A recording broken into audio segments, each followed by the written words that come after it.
People who look for shaitan, they'll find him. There he is. Iblis, Khabis. Grab hold of him. Yeah, let's tear him apart. It's him.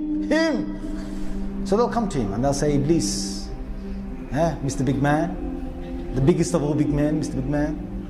You're the one who led all of us to Jahannam are going today because of you. He's going to say, Iblis is crafty, but you're going to see how crafty he is on the Day of Judgment.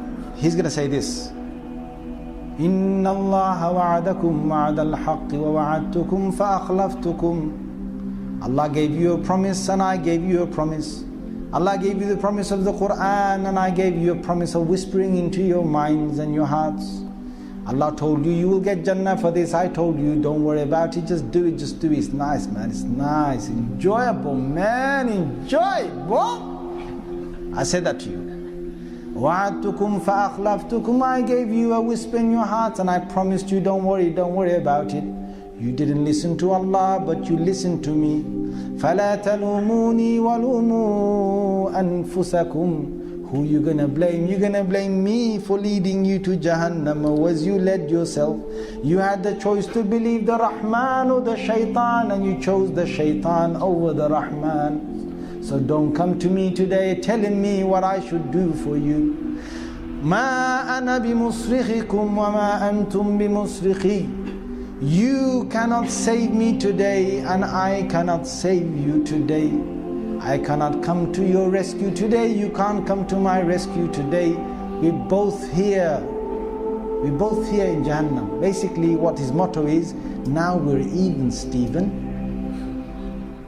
Because Shaitan wants that. He wants us to go to Jahannam. We know that Satan made a pledge with God, or declared himself arrogantly that he is going to build up the hopes of human beings such that they will turn away from God. He would lead them away from the worship of the one God. So what we know more generally is that Satan builds up the hopes of human beings for a long life in this world, and ultimately that they will have good in this life regardless of whether they worship God or not. So he promises them immortality together with immorality.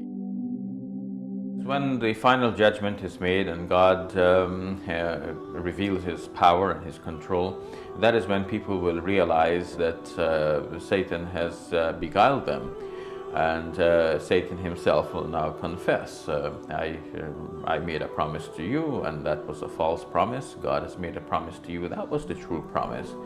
But Satan also defends himself against blame, because now people know the score and they begin to blame Satan. You are the one who misled us. But Satan's response to that is, do not blame me, but blame yourselves. The extent of my work was only that I gave you this promise and you obeyed, you followed.